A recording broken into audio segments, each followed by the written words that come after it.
Thank you so much for staying with the KTN News Diary. Let's now continue with our coverage.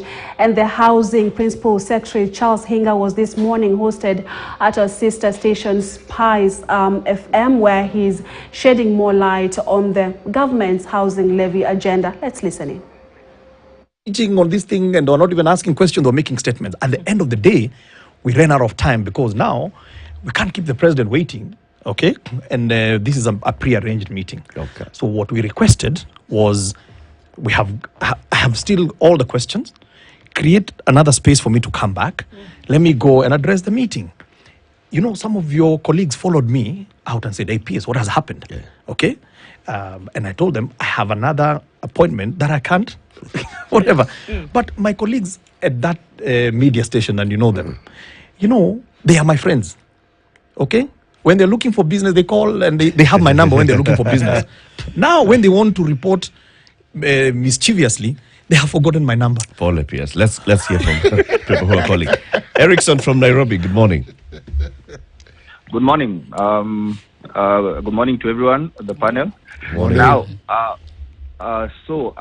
actually today I'm the Secretary General of Third Way Alliance Kenya. So today we were supposed to present our memorandum to the parliamentary committee, but all of a sudden in the morning we were told that they're only taking on the petitions that are friendly to the Finance Bill 2013. What does the Third Way Alliance have to say about the housing fund? So now we have a whole memorandum and it's part of it there. But now we were saying, what are the guaranteed returns? If, this housing levy goes, you go save for those years and you don't want a house and you want your money. Yeah. That's number one. What are the guaranteed returns? Number two, this housing fund is having issues, PS, which are beyond your means, because the external and internal factors of the happenings in the country that are making guys reject it, like the corruption scandals we're seeing in KEMSA and all the other things happening. Another thing, last thing, is that now the taxes are going up, but Kenyans have not been having salary increments for the longest time right now. Okay. So you see, that's also another thing that is really, really negatively impacting on this proposal, Yeah. So for us, we think this thing will be just another pyramid scheme bent on defrauding hardworking Kenyans. That's how it's looking to the public. Yeah. He'll respond to that. Thank you, Erickson. Karanja in Naivasha, good morning. Good morning, Eric Idu and City. Good morning. Karanja. I don't know, PS for Mr. Hinga, Charles Hinga. Yes, he can hear you. Yes, number one. I want him to address the issue of the criteria they are using. Yes. Given the fact that they are targeting the 6 million people who pay the taxes on KRA. Number two, are they going to build these houses each and everywhere in Kenya? Given the fact that we have 47 counties, can he address those issues? Okay. Number three, why do they consider those people who are internally displaced, given the fact that they were being evicted from their homes in the north left and central left? Thank you very much, Eric Idu and City. All right. Thank you, Karanja. Kamana in Nairobi, good morning. Good morning. How are you? Very well. Yeah, I think what I can add on this housing fund is to say that I think, number one, the main issue that we have is the way our media is conducting the awareness. Like I can give an example of a debate that was yesterday on KTN News, that we have a professor who said that housing is not a common good, but health is a common good. Now, I think also the PS, Charles, you need to also tell the people that housing also, the thing that you're doing on housing, you're also trying to address also the issue of health that we have in this country. If you go to some of these slums, we have a housing problem that is causing health issues. And the problem in this country is that we are not investing. We invest in diseases. We don't invest in health. And what Charles and team is doing is to try and invest in health, but they also need to package the message so that when the message gets out, we know we are not only sorting the housing issue, but we're also sorting the other issues that surrounding the houses. Because if you don't have a good house, if you don't have a good environment, then of course you're going to have a health issue. And then number two, the opposition to these. I think in our country, some of these things that we oppose based on our political on which political side we come from, and we have seen, and this is actually applies to both sides. When Uhuru was trying to push this housing thing, we had the likes of Professor David Ndii opposing.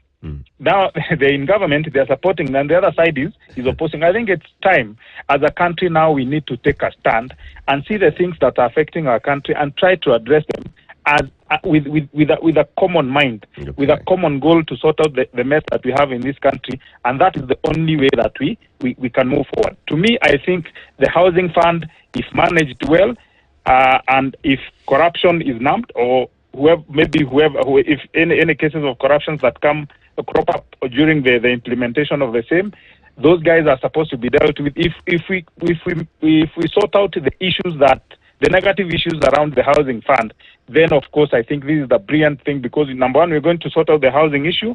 We are going to also address health. We're also going to address the issue of job creation, and also businesses. You can imagine the amount of money that is going to be injected in that project, and the positive effect that will have on the general economy of our country. That's true. Thank you very much, Commander. Thank you. I'm going to take two more calls and then you can respond to this round. David in Nakuru, good morning. Good morning. How are you? I'm well, thank you. Just wanted to contribute a little bit. Heard what guys are said. One, I think one of the biggest issue with the fund is the issue of management of those funds. One of the thing we know, and you can hear from other callers, is successive Kenyan government has been very good at mismanaging money or taxes or funds for that case. So there's no indication that in this case they manage this fund well. Secondly, what I would want to understand is I deal with properties. I do the sales and management of properties. Most of the people, a majority of people, have already made arrangements for housing. They bought land, so right now they are working on building capital for building their houses. So here comes the government telling us that they want us to build houses. They want to build houses for these people, and they want people to contribute to that. David, what did you say? A majority of people have already made plans for their housing. Exactly. That means your market is already saturated. That's what I'm saying is not really saturated, but we realize that most people have bought land in small portions. You come to like a place like Nakuru, you'll find a lot of land has been subdivided and sold. People planning to build their homes. Then here is the government that is coming with a proposal to build people houses, not in their land, in some other land. Okay. You look at the design of those houses, because I've also seen part of what they're offering. The houses, first, from the outlook, they're ugly. They're not even something probably most of us would even want to have. Secondly, they are tiny. They're not even sustainable for families, most families in Kenya. So what's the take? How are they going to counter that? Okay. Thank you, David. Solomon in Mombasa. Good morning. Morning. Morning. Hinga, how are you? Fine, thank you. My question is regarding the housing. One, most Kenyans are worried the fact that the history of the real estate business in Kenya. How people have been conned to contribute money for a house, then the scheme end up defrauding people. This is something that has happened over time. So Kenyans want to buy something that they see. For example, if I'm in a circle and they are telling me that they have an apartment or a house that they're selling, the circle completes the house, then I'm allocated the house. Now from there, I can believe that that's my house. But if you tell people to be deducted for something they are not seeing, it's very a challenge. Based on the history of in regards to real estate, we had so many cases in court where people deferred in regards to these off-plan setups. And you need to get to address this issue. One thing here I wanted to do is government, you always, from Didi Nyoro says, government is not there to do business, it's to provide services. So can you come up with policies where banks, SACCO, any financial institutions can provide that affordable housing so that everyone can be able to have, we'll have a spread of risk, because if, for example, KCB manages the one in Sacco will be okay, so that we cannot have all our funds in one pool. And if something go wrong, we'll blame you. And when people blame you, things will look bad. Secondly, Solomon, housing that was only one. Yeah, the last one. That you said. The last thing is, Hinga, can you have a proposal? It's not a housing issue. Can you just address the cost of housing? Because if, for example, you make cost of materials cheaper for us, we'll be able to build a house. Because, for example, if I want to buy, my affordability is to do a Mabati house or a Mbao house. That's what I can afford. Why would you suggest me to live in, for example, I live in Mombasa. You suggest me to live in Pakistan. I probably want to live somewhere in outskirts of Kilifi, near Shakahola. Yeah? So why would you suggest to live in town? Sawa. Okay, Solomon. Yes, respond to those ones, and then we'll pick others. Can I? Let me start with the Karanja, as you get me the first question. Karanja talked about the criteria. He talked about 6 million Kenyans. I think that's not correct. I think it's about 3 million people who are carrying a pay slip. Yeah. So the criteria basically is that we start this savings plan. There is a deduction, and the maximum is 2,500. That, of course, we all agree is not enough, even to pay the deposit that Mwema was talking about. But what it does, it is helping us to pool the money together, and that we can now go out with confidence to the investors. And that also answers the last question. Why are you not leaving the private sector? In fact, government is not building the houses. Government is an intermediary. Government is an enabler because we are providing land where to build the majority of the urban housing. So in a nice planned settlement, we are asking investors and developers to come and build. Then we have capped the selling price of those houses so that we ensure the benefits that government has given are passed on to the buyer. That's a point also that is being missed out. So that when we provide land at no cost to the developer, he's not taking that money and putting in the pocket. It is a pass through to Kenyans. So that's very important. And then they build houses, and then the fund offtakes those houses, because we have been collecting and saving collectively. Say it takes 2 years to build. You give us the keys, and we give you the money, and you go and maybe build another one. Because what you're addressing there is the investor is saying, the market that you're telling me to build for does not exist. I don't believe in it. If you tell me to build for the 3%, I can, because I've been building for that market. This other one, I don't know. The answer to the second question, are you building everywhere? And the answer is yes. What we're going to do in the course of this week, we are going to upload, on Bomayangu, because that is our marketplace, bomayangu.go.ke. We are going to upload all the parcels of land, because I have a huge land bank as we sit of 524 parcels of land. This one doesn't mean all of them will be built on, but it is the pipeline. But that pipeline goes through a cleaning process, Why does it go through a cleaning process? Because sometimes what we have just done is that we have earmarked potential parcels of land. Now, out of the 524, as we sit here, I have 178, which I will also classify for you to see. These 178 are ready for an investor, Then I will take you to the third category that shows you, while I'm waiting for this housing fund to come up and the debate to be completed, we have started the journey. And I will be able to show you, that I have a project in every constituency. Now, those are 290. But I don't have the money to get started on all the 290 constituencies. So the little money that I have right now, because I have $1 billion in this financial year, and I have another 3 billion in the new financial year, I am kickstarting a program which is called 200 units per constituency. I will also be able to show you where are those going to be, so that even as we have this debate, we can have that.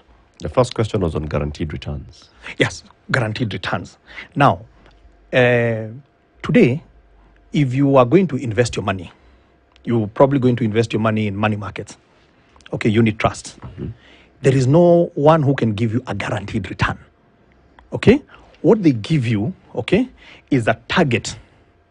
What is our aspiration? What do we target? And we do also have a target return. And our target return is 7%, okay. Per annum. Then there was a question about internally displaced people. The internally displaced people, plus, because the history of internally displaced did not start in the clashes that we had in 2007. Yeah. We also have Kenyans, majority of them in Nyandarua, in Nyeri, and other places that live in colonial villages. Okay? We must address for all these people who are displaced. Okay? And they will also be prioritized in these settlements that we're building. Kamana asked about... you know, this is one gentleman that I wish can reach out. I can reach out to, because he has said some very pertinent issues, and again goes back to what Prof was saying here about communication. You know, one of the most important things is in this country, one of the biggest costs is the cost of healthcare, and healthcare is bankrupting families. It is bankrupting this country. And why is healthcare expensive? First of all, it's because we have so many diseases that we shouldn't be having. Okay? A lot of these diseases are as a result of lifestyle. If you have 7 million people who live in a place where there is no toilet, are you surprised then that we have so many cases of typhoid and cholera that we have got to treat? These are diseases that we can be able to cure when you have got better livelihoods. So I totally agree, and we need perhaps to give that connection. But also it has been found out, and this is again to the employers, including your employer, is that if you have a better housed employee, okay, even productivity goes up. Now, and that is why Section 31 of the Employment Act imposes an obligation on an employer to provide housing for their staff. Okay? It says in explicit terms, you have an obligation to provide housing to your staff. And it is so punitive because it says closer to where you work. Okay? Why? Because you see there is a correlation between housing and productivity. Let me go very quickly. I know, I mean, I think I have had to say what I have to say about politics and the politics of housing. Yeah. Yeah, because to me it is, I get very disappointed, if you can ask me to leave where I was in comfort to come and implement a plan that you believe in, okay? And less than a year from what we believed in, now you don't believe in it, I don't understand. So please, those are kind of politics. I'm not a politician, so I really don't know what drives them. But I think we can also start to have a conversation. And I hope also that this debate gives birth to something that I have always hoped that we can have, is, okay, when we do elections, all these politicians come with a manifesto. No one costs the manifesto. No one tells you, how am I going to fund this program? Because if they did, perhaps you may have a reason to say, I'm not voting for this guy because he's going to tax me. Yeah. Okay? But we get excited by all these TB, all those things, climbing, whatever, and then we forget about the real question. Now, so the flip-flopping for me is a real problem. But I also believe that you, as the fourth estate, you don't exist just to hammer us as Gava.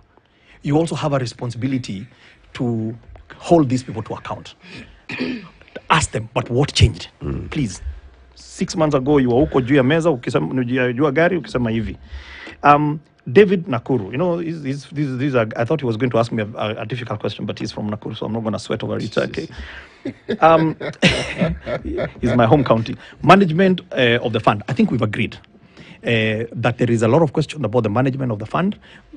It suffices to say that it will be managed independently and very far away from government. I, as Hinga, have no say about what that money is going to be used for. There is a trustee, that there are rules that says this is where you can apply. But you're trusting us to believe that you're going to put those structures in place.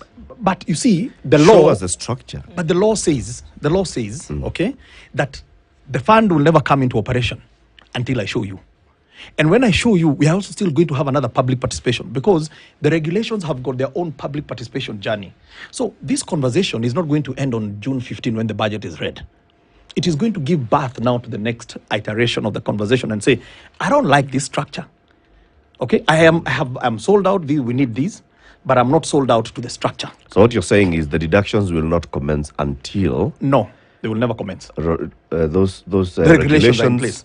Are published. Yes. They are discussed. Correct. They are passed by Parliament. Yes. And they now form part of the law. Absolutely. And that is the point when deductions will begin. Yes, that's what the law says.